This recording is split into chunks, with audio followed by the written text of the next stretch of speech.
Hello, ഇതാ ഞാനിന്ന് നിങ്ങൾക്ക് മുമ്പിൽ വന്നത് നമ്മളെപ്പോലെയുള്ള സാധാരണക്കാരായ വീട്ടമ്മമാർക്ക് നമ്മുടെ കുഞ്ഞു മക്കൾക്ക് പുറത്തുനിന്ന് വാങ്ങാതെ വീട്ടിൽ തന്നെ വളരെ സിമ്പിളായിട്ട് എന്ന് വെച്ചാൽ വളരെ സിമ്പിളായിട്ട് വളരെ കുറഞ്ഞ സമയം കൊണ്ട് നമുക്ക് ചെയ്തു കൊടുക്കാൻ പറ്റിയ ഒരു മന്തിയുടെ റെസിപ്പിയാണ് ഇത്.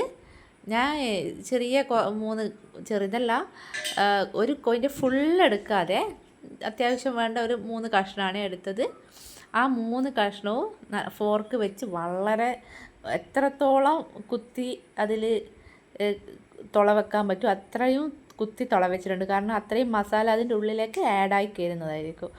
അപ്പോൾ അതാ ഞാൻ ആരോടോ ഉള്ള ദേഷ്യം തീർക്കുന്നത് പോലെയാണ് ഞാൻ ആ കോയിനെ കുത്തി പരിക്കേൽപ്പിച്ചത്. പാവം, എന്താ പറയുക, ഞാൻ അന്നേരം വിചാരിച്ചു ഇത് എന്ത് കുത്താ ഞാൻ തന്നെ കുത്തുന്നതെന്ന് ഞാൻ ചിന്തിച്ചായിരുന്നു. അപ്പോൾ ഇതാ എല്ലാ ഇതും പീസും എടുത്ത് നല്ലപോലെ എത്രത്തോളം കുത്തി തീർക്കാൻ പറ്റും അത്രയും ഞാൻ കുത്തി തീർത്തിട്ടുണ്ട്. അതിൻ്റെ മേൽ അതാരോടോ ഉള്ള ദേഷ്യം തീർക്കുന്നതാണ് തോന്നുന്നുണ്ടോ നിങ്ങൾക്ക്? ഇത് കാണാതെ പോകുന്നത് വളരെ മിസ്സിങ് ആയിരിക്കും. ഇത് എന്താ പറയുക, വളരെ ടേസ്റ്റിയുമാണ്. ഞാൻ ആദ്യമായിട്ട് ട്രൈ ചെയ്തതാണ്, പക്ഷെ സൂപ്പറായിരുന്നു. ഇതിൻ്റെ എന്താ പറയുക, ഫൈനൽ നിങ്ങൾ കാണുമ്പോൾ അത് തിരിയും. നല്ല അടിപൊളി. എന്നെപ്പോലെ ഒരാൾ ഇത്രയും പെർഫെക്റ്റായിട്ട് ഇത് ചെയ്തിട്ടുണ്ടെങ്കിൽ നിങ്ങൾക്കും തീർച്ചയായും നടക്കും. നമ്മളുടെ മക്കൾക്ക് രാവിലത്തെ തിരക്കിൽ അവർക്ക് ഇതുപോലെ അധികവും ഒന്നിക്കൽ ബിരിയാണി അല്ലെങ്കിൽ എന്തെങ്കിലും ചിക്കൻ ഐറ്റംസ് എല്ലാം വേണ്ടി വരുമല്ലോ. അപ്പോൾ ഇതുപോലെ എളുപ്പത്തിൽ ചെയ്യാൻ പറ്റിയ കാര്യങ്ങൾ നമുക്ക് ചെയ്യാം. വളരെ എളുപ്പമാണ്. വളരെ കുറഞ്ഞ സാധനങ്ങളും മതി. ഇതാ ഞാൻ 3 കഷ്ണം ചിക്കനും അതിൽ വെച്ചിട്ടുണ്ട്. പിന്നെ ഇട്ടത് ഉപ്പാണ്, ആവശ്യത്തിനുള്ള ഉപ്പ് ഇട്ടിട്ടുണ്ട്. പിന്നെ ഇട്ടത് മഞ്ഞൾപ്പൊടിയാണ്. ഇതാ മഞ്ഞൾപ്പൊടി ആവശ്യത്തിനുള്ള ഇട്ട് കൊടുക്കുന്നുണ്ട്. പിന്നെ മുളക് പൊടി വളരെ കുറച്ച് മതി. ഒരു അധികമൊന്നും വേണ്ട, ഒരു ലേശം മുളക് പൊടി. പിന്നെ നമ്മൾ കുരുമുളക് പൊടി ഇടുന്നുണ്ട്. കുരുമുളക് പൊടിയല്ല, കുരുമുളക് അപ്പാടെയുള്ള കുരുമുളക് ഒരു 1.5 സ്പൂൺ ഇടുന്നുണ്ട്. പിന്നെ ബേ ലീഫാണ് ഇടുന്നത്. പിന്നെ പട്ട ഇട്ടിട്ടുണ്ട്. പട്ട ഇതാ നുറുക്കി ഇടുന്നുണ്ട്.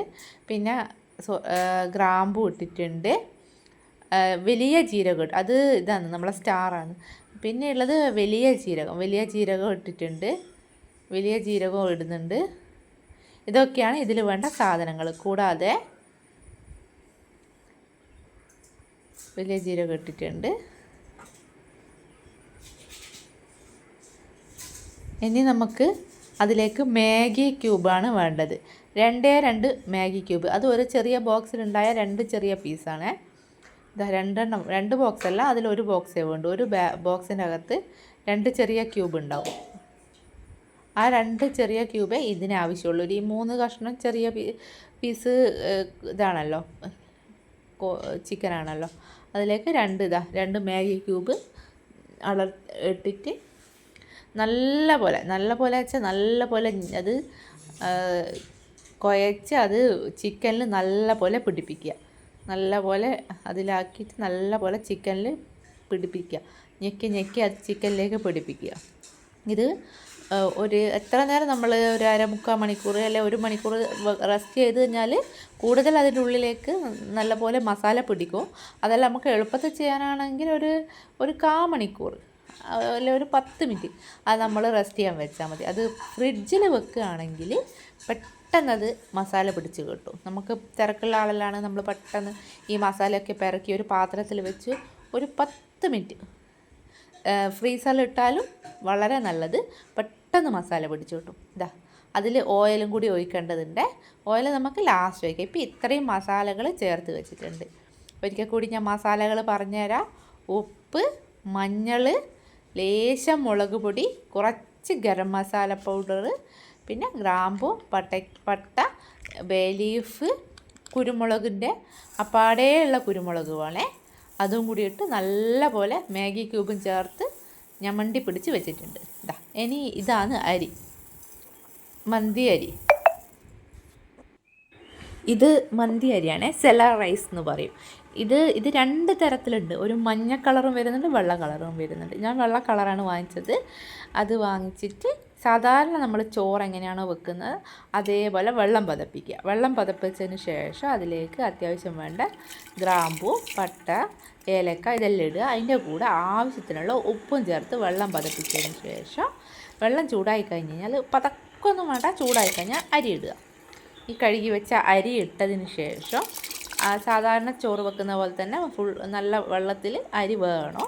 അരി വെന്ത് ഏകദേശം ഒരു പാകം എത്തുമ്പോൾ അത് നമുക്ക് വാർത്ത് വെക്കണം. വെള്ളം വാർത്ത് വെക്കണം. വെള്ളമില്ലാതെ നമ്മൾ അരിപ്പൊന്നും എടുത്ത് ഊറ്റണ്ട, ചെമ്പോട് കൂടി തന്നെ നമുക്ക് കഞ്ഞിക്കാലത്തിലേക്ക് വാർത്തിട്ട് എടുക്കാവുന്നതേ ഉള്ളൂ. ആ അരി വേകാൻ വെച്ച സമയവും അരി വെന്ത് വാർത്ത സമയം കൊണ്ട് തന്നെ നമ്മളെ ചിക്കൻ സെറ്റായിട്ടുണ്ട്, മസാലയൊക്കെ പിടിച്ച് സൂപ്പറായിട്ടുണ്ട്. ഈ സമയത്ത് ഞാൻ ഒരിക്കൽ കൂടി ഫോർക്ക് വെച്ചിട്ട് കുത്തി കൊടുക്കുന്നുണ്ട്. അതിനുശേഷം ഞാൻ ഓയിൽ ഒഴിക്കുന്നുണ്ട്. അത്യാവശ്യം ആ ചിക്കന് വേകാനുള്ള ഓയിലാണ്, അടി പിടിക്കാതിരിക്കാനൊക്കെയുള്ള ഓയിലാണ് അത് ഒഴിച്ചിട്ടുള്ളത്. ഓയിൽ ഒഴിച്ചിട്ടുണ്ട്. ചിക്കൻ എല്ലാടെയും അട്ടിക്കിടാതെ ഈ കുക്കറിൻ്റെ അടിവശത്ത് നല്ലപോലെ പരത്തി വെച്ച് കൊടുക്കുക. ഓയിൽ അത്യാവശ്യം വേണം, ഇല്ലെങ്കിൽ അടിക്ക് പിടിക്കണ്ട. നല്ലപോലെ വെച്ചതിന് ശേഷം നമ്മൾ വാർത്ത് വെച്ച ചോറ് വെള്ളം പൂർണ്ണമായിട്ടും വറ്റിയിട്ട് പാതിയല്ല, എന്താ പറയുക, 90% അടുത്ത് വെന്ത ചോറ്, ഫുള്ളായിട്ട് വെന്ത് പോറ്, ബാക്കി വേവ് കുക്കറിൽ കിടന്നിട്ടുണ്ടാവും. അതുകൊണ്ടൊരു 90% വേവ് എത്തിയ ചോറ് നമ്മൾ ഇതിലേക്ക് തട്ടുന്നുണ്ട്. ഒന്ന് തൊട്ട് കഴിഞ്ഞാൽ കല്ല് പിടിക്കാത്ത തരത്തിൽ ഫുള്ള് വെന്ത ചോറല്ല, ഒരു ചെറിയൊരു എന്താ പറയുക ഇതിലെത്തിയ വേവുള്ള ചോറ്, വാർത്ത ചോറ്. ഞാൻ അപ്പാടെ അമർത്താൻ പാടില്ല, തട്ടിക്കൊടുത്തിട്ട് എല്ലാ ഭാഗത്തും ഒന്ന് ക്ലീനാക്കി വെച്ചാൽ മതി, നിരപ്പാക്കിയാൽ മതി. അമർത്തിക്കഴിഞ്ഞാൽ ചോറ് എന്താ പറയുക ചത്തുപോകും, അതായത് അത് ചമിഞ്ഞു പോകും.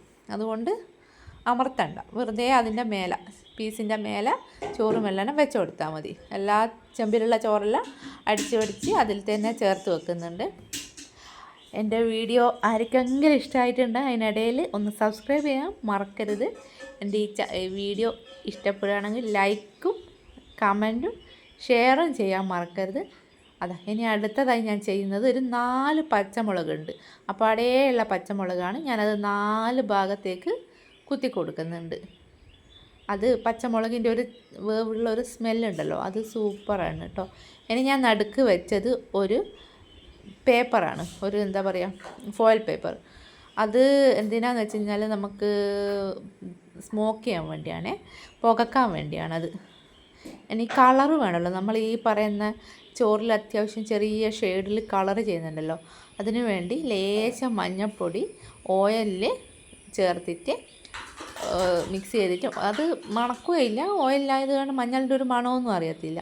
അപ്പോൾ ലൈറ്റായിട്ട് മഞ്ഞൾ ചേർത്തിട്ട് ഓയിൽ ഇങ്ങനെ വെച്ചിട്ടുണ്ട്. അതുപോലെ ലേശം മുളക് പൊടി, ചുവന്ന കളർ വേണമെന്നുണ്ടെങ്കിൽ ഫുഡ് കളർ നിങ്ങൾക്ക് ആവശ്യമുണ്ടെങ്കിൽ ആഡ് ചെയ്യാം.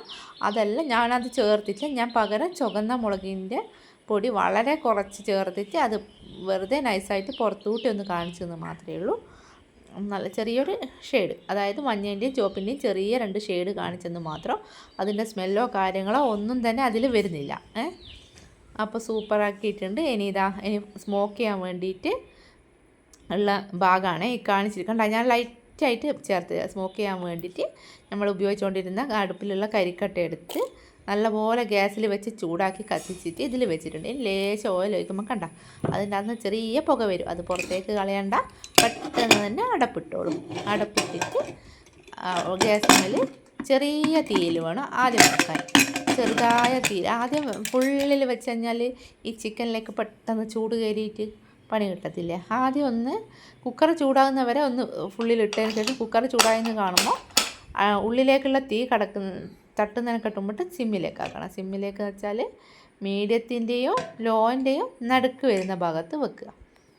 അങ്ങനെ നമ്മുടെ കുഴിമന്തി സൂപ്പറായിട്ടുണ്ട്. ഒറ്റ വിസിൽ വരിക, അതവിടെ വെച്ചേക്കുക. പിന്നെ അതിലുള്ള വിസിൽ പൂർണ്ണമായും തണിഞ്ഞ് വിസിലിന് സൗണ്ട് ഇല്ലാണ്ടാകുന്നതിന് ശേഷം അതിൽ നിന്നെടുത്ത് മാറ്റാവുന്നതാണ്. അടിക്കൊന്നും പിടിച്ചിട്ടില്ല, അത് കാണുമ്പം കളർ അതിൽ തോന്നിയാണ് നല്ല സൂപ്പറായിരുന്നു. ഒരു അടിക്കും പിടിച്ചിട്ടില്ല, അതതിൻ്റെ മസാല അടിയിൽ നിന്നെന്ന് മാത്രമേ ഉള്ളൂ, അടിക്കൊന്നും പിടിച്ചല്ല അത് കേട്ടോ. നല്ല ഇതാണ് മസാല, ഒരു അടിക്കും പിടിച്ചിട്ടില്ല. അതങ്ങനെ മസാലകളെല്ലാം അടിയിലോട്ട് നിൽക്കുന്നതാണ്. നല്ല സൂപ്പറാണ്. സൂപ്പർ എന്ന് വെച്ച് കഴിഞ്ഞാൽ ഒന്നാം തരം സൂപ്പർ കുഴിമന്തിയാണ് ഇപ്പം നന്നായിട്ടുള്ള. അതുകൊണ്ട് മിസ്സാക്കരുത് ആരും. നമ്മുടെ മക്കൾക്ക് എളുപ്പത്തിൽ ചെയ്യാം. ഞാൻ പറഞ്ഞപ്പോൾ ഒരുപാട് വന്നതേ ഉള്ളൂ. 10 മിനിറ്റ് കൊണ്ട് എല്ലാ സാധനം എടുത്ത് വെച്ച് നിങ്ങൾ ചെയ്ത് നോക്കിയാൽ വളരെ എളുപ്പത്തിൽ കഴിയും. നോക്കിയേ കുഴിമന്തീൻ്റെ ഇത് നോക്കിയാൽ നിങ്ങൾക്ക് പീടികയിൽ നിന്ന് കിട്ടുന്നതിനേക്കാളും സൂപ്പറായിട്ടാണ്. സൂപ്പർ എന്ന് വെച്ചാൽ സൂപ്പർ കുഴിമന്തിയാണ്. ഇനി ഇതിൻ്റെ കൂടെ നമുക്കൊരു മയോണൈസും കൂടി ചേർത്തെടുക്കാം. അതും കൂടി ഉണ്ടെങ്കിൽ നമുക്ക് കടകളിൽ ഇനി വാങ്ങണ്ട. മക്കൾക്ക് വളരെ എളുപ്പത്തിൽ വീട്ടിൽ നിന്ന് തന്നെ ചെയ്ത് കൊടുക്കും. ഇപ്പം നിങ്ങൾക്ക് എങ്ങനെയുണ്ട് ഞാൻ പറഞ്ഞപ്പോൾ? ഇതാ ചിക്കനും വേന്നിട്ടുണ്ട്. ഒരു വിസിലല്ലേ വന്നുള്ളൂ, ചിക്കൻ പോകുമെന്നുള്ള ഒരു ചിന്തയും വേണ്ട. ഇതാ ഞാൻ ഉണ്ടാക്കിക്കൊണ്ട് നിങ്ങൾക്ക് കാണിച്ചു തന്നിട്ടുണ്ട്. സൂപ്പറാണ്. മയോണൈസൊന്നും അടിക്കാൻ ഞാൻ കാത്തുനിന്നില്ല കേട്ടോ. എനിക്കിപ്പോൾ ഒന്ന് അത്യാവശ്യമായിട്ട് പുറത്ത് പോകേണ്ട കാരണം ഞാൻ ഇതാ കുളിയും കഴിഞ്ഞ് പെട്ടെന്ന് ചോറ് തിന്നാനിരുന്ന്. പിന്നെ കുഴിമന്തീൻ്റെ മണവും ഒക്കെ കണ്ടപ്പോൾ ഞാൻ എന്തായാലും തിന്നിട്ട് പോകാമെന്ന് കരുതി. അതുകൊണ്ട് ഞാൻ മയോണൈസ് അടിക്കാൻ കാത്തുനിന്നില്ല. ഇനിയിപ്പോൾ മോൻ വരുമ്പോഴേക്കിൽ ഞാൻ മയോണൈസ് എല്ലാം അടിച്ച് റെഡിയാക്കി വെക്കാമെന്ന് കരുതി. ഇതാ ഞാൻ പെട്ടെന്ന് അതിൻ്റെ ടേസ്റ്റ് സൂപ്പറാണ് കേട്ടോ. ശരിക്കും പറഞ്ഞാൽ നമ്മൾ ഇതാ പീടികയിൽ നിന്ന് വാങ്ങുന്ന പോലെ വളരെ എന്താ പറയുക പൂ പോലെ അങ്ങനെ കിടക്കുന്നുണ്ട്. മയോണൈസ് അടിക്കുന്നത് 2 മുട്ടയും ഒരു 8-9 അല്ലി വെളുത്തുള്ളിയും ലേശം മുറിക്കല്ലേ ഉപ്പും ചേർത്ത് നല്ലപോലെ ബീറ്റ് ചെയ്തതിന് ശേഷം കുറച്ച് ഓയിൽ ചേർത്ത് അടിച്ചടിച്ച് എടുക്കുക. നല്ലപോലെ ഓയിൽ കുറേശ്ശെ ഒഴിക്കുക, അടിക്കുക. അങ്ങനെ ആകുമ്പോൾ ഓരോ തവണയും അടിക്കുന്നതിനനുസരിച്ച് അത് ടൈറ്റായി വരും. ഇതാ കണ്ട നല്ലപോലെ ടൈറ്റായി വരുന്നുണ്ട്. ഇതും കുഴിമന്തിയും കൂടി ഒന്ന് നിങ്ങൾ കഴിച്ച് നോക്കിയേ. സൂപ്പറല്ലേ? കടയിൽ നിന്ന് വാങ്ങണ്ട. ഇതാ നോക്കിയേ സൂപ്പർ. അതാ മോൻ വന്നപ്പോഴത്തേക്കും ഞാനെല്ലാം റെഡിയായി.